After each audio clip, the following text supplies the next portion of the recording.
Hey friends, Ash here with Gents. Today I'm going over with you guys my top 10 spring fragrances for men for 2020 designer edition. And obviously this year is a little different than years previous because a lot of us are dealing with isolation right now and social distancing. So yeah, these fragrances are just fragrances that I have been looking forward to wearing this spring and fragrances that I will be wearing this spring. But suffice it to say, a lot of this is just going to be fragrances that I'm wearing in my house. At least until things change, and who knows when that's going to be. Anyway, we're going to keep this on like years previous. This is the designer list. The niche list is going to come up in the next week or so. We've got a lot of fragrances to talk about, a lot to go over, so let's just jump right into this.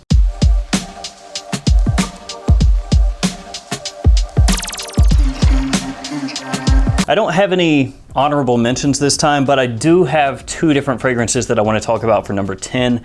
So you could say that number 10 is sort of a tie. First fragrance is this one, KARL Lagerfeld Bois de CEDRE. And I don't think I'm pronouncing that very well, but it's cedar. I could have also gone with Bois de VETIVER or Yuzu. Those are both good fragrances as well, but I wanted to talk about this one really quickly. It's got sea salt, citrus, musk, cedar, and violet leaves. This one, very, very clean, a little bit soapy and fresh. It's very bright, it's uplifting, and it's got good performance as well. It's got very good longevity. This one kind of pops onto and off of discount websites. Bois de VETIVER, also obviously by KARL Lagerfeld. That one is basically always available at FragranceNet, FragranceX, your usual suspects. This one will be available, then sell out, get removed from the website, and then pop back on. So you never really can tell when this one is going to be available at discounters. But when it is, usually you can pick it up in the like $25 range, sometimes less. I say that because this is on eBay in like the $40 range right now. I think 40, 45. I wouldn't pay that amount for it. But if you can scoop this up, 25 bucks, 20 bucks, very solid. So it's got citrus with a sea salty vibe. It's got a green violet that kind of sits over top of everything else. And then it's also got a really nice clean musk in here as well. In the dry down, you're gonna get cedar and ambroxan kind of working together. Easy to wear, highly inoffensive, very versatile. Nice fragrance. The other fragrance I want to talk about at number 10 is this one, Mont Blanc Explorer. Bergamot, Akigala wood, ambroxan in here, vetiver, pink pepper. This is essentially a designer take on Creed's Aventus, which you probably already knew because this fragrance made quite a wave when it was released. As a fresh, juicy bergamot initially, which is going to take the place of pineapple, and Aventus has bergamot also, so you're going to get a similarity there in the opening between this and Aventus. But this is more like a fresh, ambroxan-y kind of take on Aventus if you want to make it just very dumbed down. By that I mean the description of this fragrance dumbed down. It's highly versatile, easy to wear, big compliment getter, and it's a dumb reach sort of fragrance. You can just grab this, spray it on and go. Basically any situation, it's gonna work. All right, on to number 9. This one is a Prada fragrance, but it's one I have not talked about for a long time. And this is one that I've liked for years and years and years. It's this one, Prada Amber Pour Homme. The Prada Amber line does not really get talked about very much. Prada Amber and then Prada Amber Intense. And it's basically overshadowed by the Luna Rossa line and the L'Homme line that Prada has. But this is super solid. One of the best soapy fragrances that you can buy from a designer line. One of the things though that's a little bit different about this fragrance is that it has a lot of heavy notes in here. So there's leather in here, there's myrrh in here, there's vanilla in here, there's tonka in here. And yet, it is a springtime fragrance. And like I said, very soapy. It comes across like a luxurious kind of soap. And it's one that maybe you wouldn't reach for if you're really young, because this does not really come across like a youthful scent. It does come across to me a little bit more like somebody at least in their mid-20s and up. And this fragrance does also have a little bit of a powder to it, some powderiness in there. But to me, just one of the absolute best soapy fragrances that you can buy, like I said, from a designer line. and not too expensive either. Even though this is a Prada, you can pick it up from discounters in like the 35 buck range, and it's a great deal there. The quality here is very high. It's not all heavy notes either. There's some lighter notes in here like neroli, a little bit of musk, and so on. This one, very easily to be worn formally or casually or to the office. Very versatile sort of fragrance. Not too many people wearing this one. A great fragrance to switch things up. Gonna take me to number 8, which is this one, AZZARO Chrome Pure. And I've talked about this one a couple of times in the past, and I'm gonna be giving it some wear here over the next couple of months. Got watery notes, tonka, pepperwood, akigala wood in here. If you look on Fragrantica, it says that mate is one of the notes in here, but that is actually incorrect. That's not one of the notes in this fragrance. It is actually pepperwood. And that's not something you're gonna see very often, pepperwood.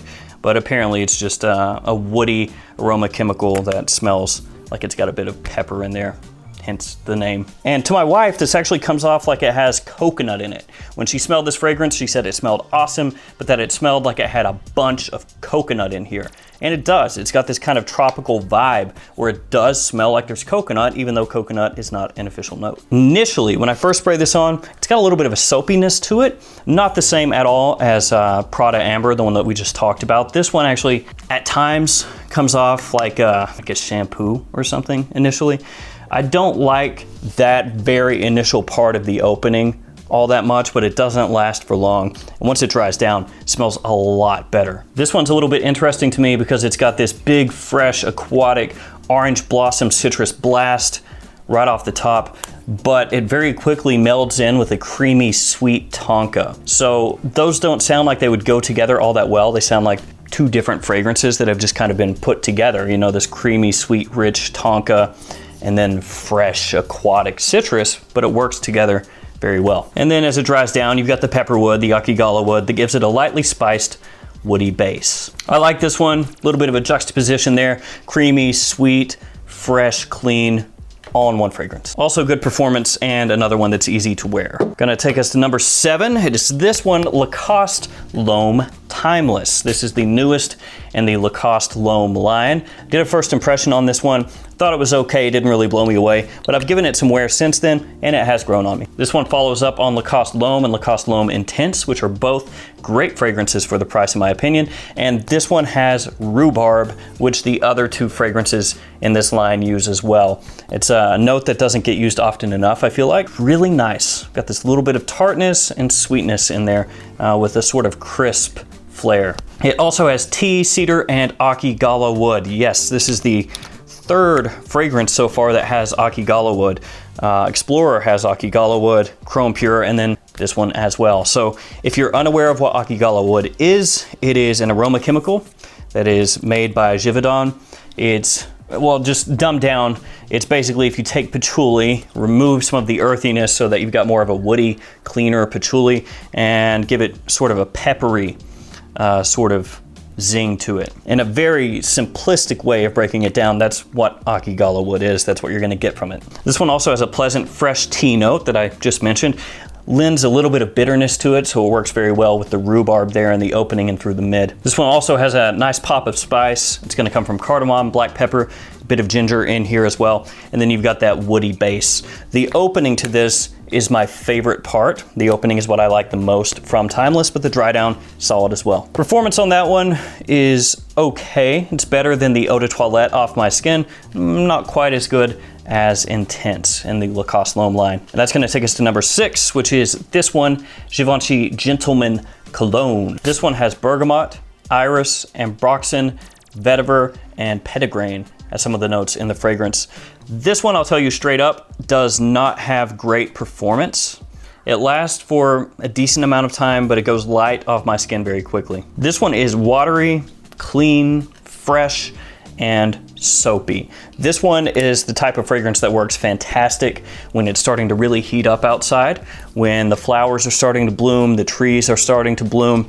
This one works great in situations like that. It's elegant, it's a little bit light off your skin, like I said. It's green, it's sweet, it's fresh, very appealing, easy to wear sort of fragrance. As it dries down, it features a light vetiver and musk with a dose of ambroxan. Some people have complained about the ambroxan in this fragrance, saying that it's overwhelming, especially in the dry down, but for me, I don't really find it that way personally. Only real drawback for that one, is, again, the performance. If it lasts a little longer, projected a little further, it might have been higher up the list, but still really solid. Gonna take me to number 5, which is the newest fragrance on this list. It is Stronger With You Freeze by Emporio Armani, and I reviewed this one not all that long ago. It's got vanilla, amberwood, ginger, lavender, it's got lime in here. This one has a very icy opening. So when you first spray this on, it is, as the name says, freeze, very refreshing, very brisk, and just really pops off your skin. It really sparkles, and the opening just smells great. My favorite part of this fragrance is the opening, hands down. Once it settles into the dry down, it's gonna have similarities to the original Stronger With You. So if you don't like the original Stronger With You, this one probably won't change your mind all that much.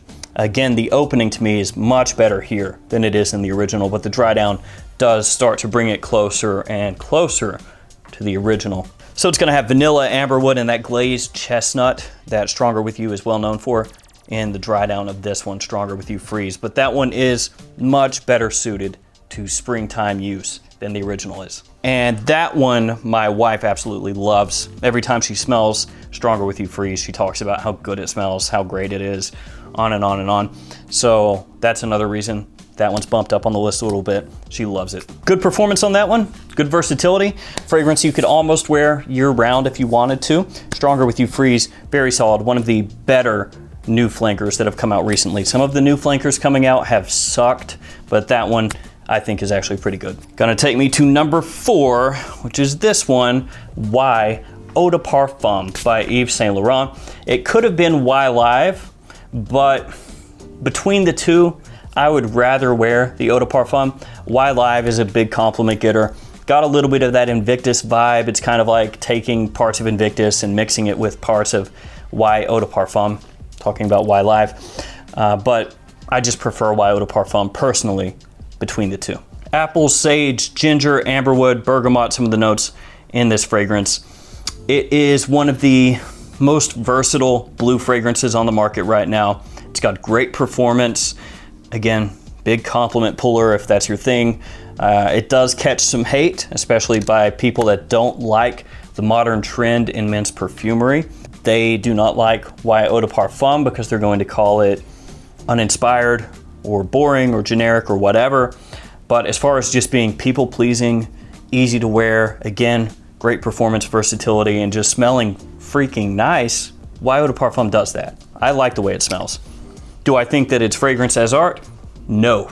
Do I think that this is something though that has great utility and just using it to complete your outfit, to boost your self-confidence, things like that? Yeah, 100%. That's what this does, and it does it really well. It's got a fresh, zingy, sweet green apple in the opening that's gonna mix with ginger, and that's a great pairing. You see it all the time, ginger with citrus, ginger with apple, ginger with insert fruit here, because the ginger just really, again, kind of sparkles, jumps off your skin, and helps elevate whatever it's paired with in the opening of a fragrance to just really grab your attention, and that's what it does here. Then it's got sage and juniper in the mid, and as it dries down, you're gonna get amberwood, which is used like crazy in modern men's perfumery right now, in the base, along with a little bit of tonka and additional woods. It's just extremely appealing. So number 4, Y Eau de Parfum.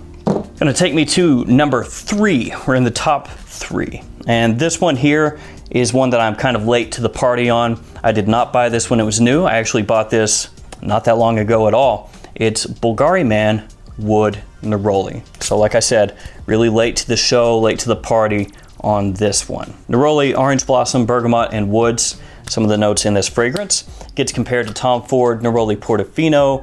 They both have a lot of neroli in them, but they're different fragrances. They do smell quite different, especially as they dry down. Neroli Portofino goes more for like amber in the base of that fragrance, whereas this one is going with woods, hence the name Wood Neroli. It's not the only difference, but it's the quickest one I could come up with off the top of my head. This fragrance, a lot of people would say, is more of a summertime fragrance, and I get that, because the neroli here, the orange blossom, very refreshing, green, uplifting.